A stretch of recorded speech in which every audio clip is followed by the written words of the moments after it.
Jeudi 17 septembre 2009, les 85 concurrents de la Transat 650 ont quitté La Rochelle il y a maintenant 4 jours.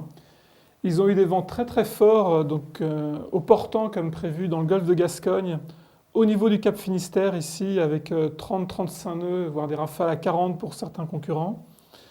Et une zone de vent très fort, donc au large de l'Espagne et du Portugal jusqu'au niveau de Lisbonne à peu près.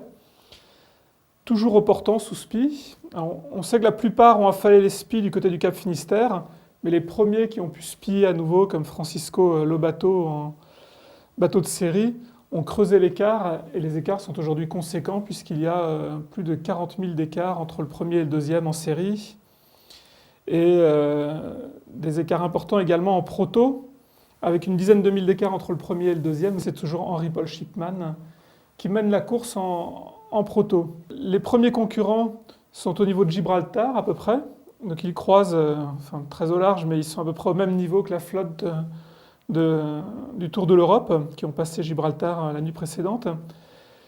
Le vent a beaucoup faibli et on voit donc que pour les prochaines heures, le vent va mollir. Donc refuser un petit peu, tourner au nord-ouest pour les premiers, et puis surtout mollir beaucoup plus qu'on ne l'attendait, puisque au départ on pensait que les concurrents termineraient encore avec une brise assez soutenue. Et là on voit que pour les premiers, le vent pourrait mollir à moins de 5 nœuds, et voire devenir très variable à l'approche des îles de Madère. Et donc une arrivée pour les premiers qui se situerait plutôt maintenant samedi dans la journée, avec des conditions assez complexes sur la fin du parcours et peut-être des rebondissements.